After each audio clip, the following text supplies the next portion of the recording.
Hello, Dean Finally back again, and today I'm going to review another film. The film I'm going to review is for hashtag Haley Movie Club, so if you click right here, it'll send you to the man who runs it, Mr. Haley Britt. This will take you to his channel, go check him out, he's fantastic. And what happens is, Mr. Haley Britt decides, asks us to review a film every week, and we review it and do this, sit pick camera, make our own review, and then he finds it, because we put the word hashtag Haley Movie Club in our titles. He finds it, then on a Tuesday he puts up a big review with his thoughts on the film he's picked. He picks a new film for us to review for the following week, and then he puts snippets of our review at the end. So this month we are doing CGI blockbusters, and it started with the King Dad of them all, basically, the Godfather of all CGI films, Jurassic Park, and then Avatar for 3D last week, and now we're doing the thing that kick-started, the one film that kick-started the love for Marvel and the Marvel film universe at Marvel Studios. This film kinda made it loved, made the Marvel universe films loved, and made it possible for the Avengers to happen. This film is, kinda guessed it, 2008 film, Iron Man. Yeah, Iron Man, I love Iron Man.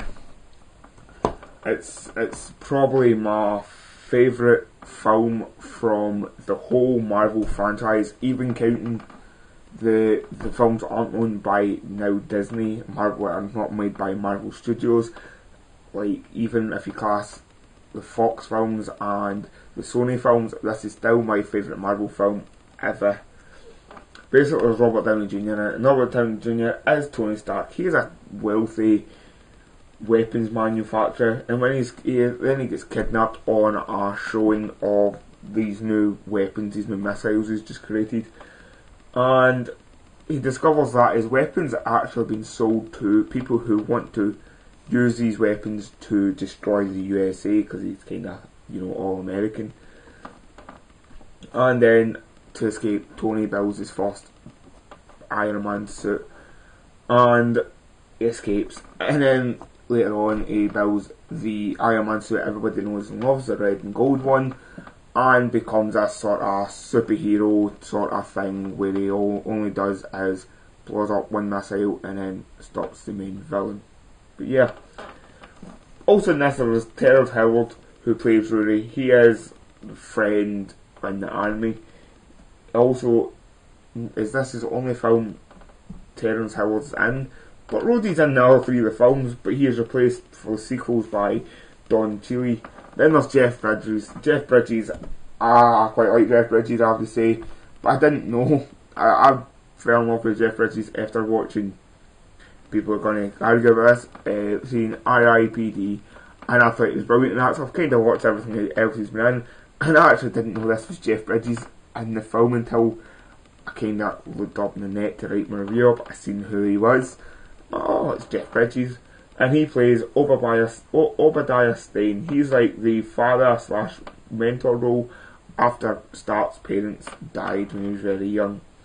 There's also Gwyneth Paltrow. Now, Gwyneth Paltrow is the worst part of this film, because I can't stand Gwyneth Paltrow. I can't stand on all three of the Iron Man films. This is probably her best one, though, I have to say. She's okay in this one, I can stand on this one. And she plays Pepper Potts. This is Tony's assistant, but she's also his sort of almost love interest, but she's too smart and too strong and for Tony. Then there's John Favreau appears in it, not as much in these ones actually. The first one I noticed he's not in it that much, but he's actually the director of these films. The first two Iron Man films he directs, so he appears in them. He plays Happy Hogan. He is Tony's other assistant slash driver. And yeah, it's not got that big a part in this one. I would have liked to have seen more of John Favreau. Take out Gwyneth Paltrow and put John Favreau in it, and be brilliant. And well, obviously there is Robert Downey Jr., who is like the main person. He is Tony Stark, he is the main character. And people who know Tony Stark, people who've been following Robert Downey Jr.'s career, I haven't, because I'm not that old, but I know of a lot of things. A lot of people say this is probably one of his best roles he's ever done, and I love Tony. I love him in this, and I've read some of the comic books, and really, you couldn't have picked a better person to play Iron Man, to play Tony Stark, than Robert Downey Jr. It is just Robert Downey Jr.'s real life as Tony Stark. Yeah, as I said, I love this film. First seen it, the first time I seen it years ago, back in 2008, 9, when it first came out. I can't remember exactly when I seen it, but I seen it and I fell in love. I thought the film was fantastic. I thought it was so witty and so funny.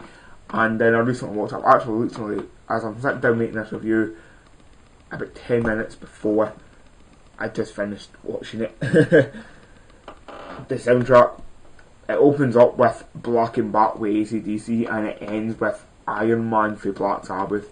Can you ask for anything better than a sort of film that opens up with AC/DC and closes with Black Sabbath? I don't think you can.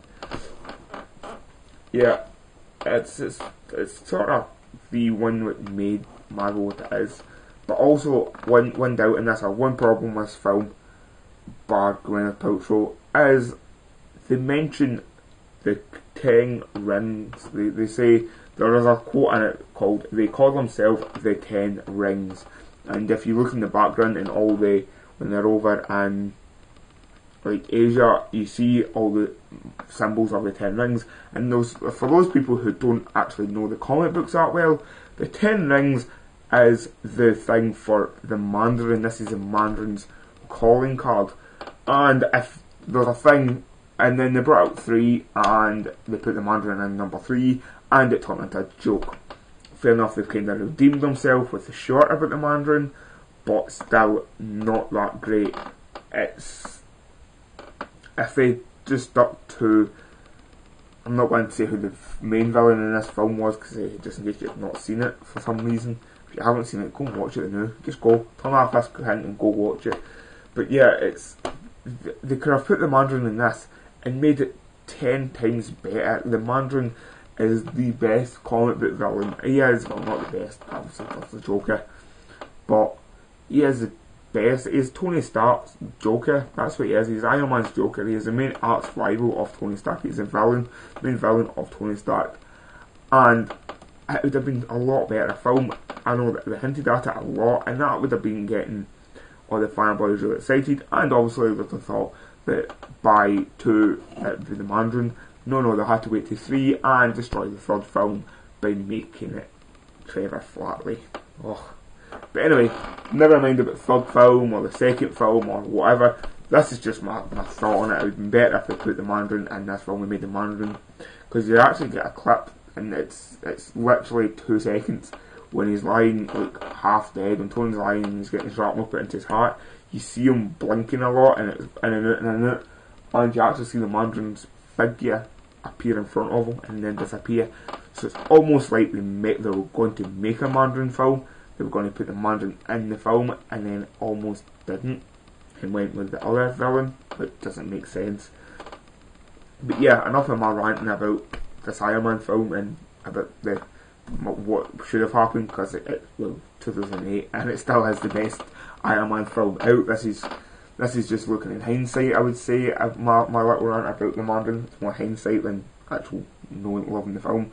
The film as itself is one of the best films I've ever read. Everything in it's fantastic. So yeah, what do you think of it?